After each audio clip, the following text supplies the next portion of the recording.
నిన్నటి వరకు ఉన్నటువంటి కోస్తాంధ్ర మీద ఉన్నటువంటి ఉపరితల ఆవర్తనాలు ఈరోజు ఉత్తరాంధ్ర ప్లస్ దానికి ఆనుకున్నటువంటి వెస్ట్ సెంట్రల్ బే ఆఫ్ బెంగాల్లో అయితే ఈ ఉపరితల ఆవర్తనం అయితే కంటిన్యూ అవుతుంది. అలాగే నెక్స్ట్ ఇటు రాయలసీమ దగ్గర ఉన్నటువంటి నార్త్ ఇంటీరియర్ కర్ణాటక ఈ ప్రాంతంలో కూడా ఒక గల్ఫ్ ఆఫ్ మన్నార్ నుంచి ఒక ట్రఫ్ కూడా రన్ అవుతుంది. ఈ ప్రాంత ఈ కంబైన్డ్ ఎఫెక్ట్ వల్ల అలాగే ప్లస్ మళ్ళీ ఇప్పుడు జనరల్గా ఈ సమ్మర్ సీజన్లో ఉండేటువంటి కన్వెక్టివ్ కరెంట్స్ ఈ టెంపరేచర్స్ రైజింగ్ వల్ల ఉండేటువంటి కంబైన్డ్ ఎఫెక్ట్ వల్ల నెక్స్ట్ కమింగ్ ఒక 3 to 4 days వరకు కూడా ముఖ్యంగా ఇటు ఉత్తరాంధ్రలో దక్షిణ కోస్తాలో జిల్లాల్లో కూడా 1-2 చోట్ల ఉరుములతో జల్లులు అయితే మనకి వచ్చే ఛాన్స్ అయితే ఉందని చెప్తున్నాం.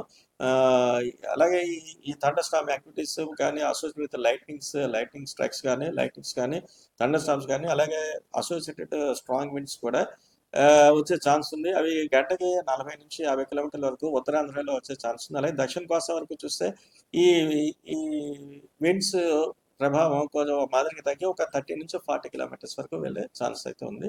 అలాగే ఇప్పుడు ఉన్నటువంటి ఈ థండర్ స్టార్మ్ యాక్టివిటీస్ కానీ ఈ వర్షపు జల్లులు కానీ నెక్స్ట్ ఒక 3 to 4 days వరకు వెళ్ళే ఛాన్స్ ఉంది. అలాగే నెక్స్ట్ గ్రాడ్యువల్గా ఈ టెంపరేచర్స్ కూడా నెక్స్ట్ 3-4 days వరకు కూడా పెద్దగా మార్పు ఉండే ఛాన్సెస్ కూడా లేదు. అలాగే గ్రాడ్యువల్గా ఆఫ్టర్ 3 to 4 days గ్రాడ్యువల్గా రైజ్ ఉండే ఛాన్స్.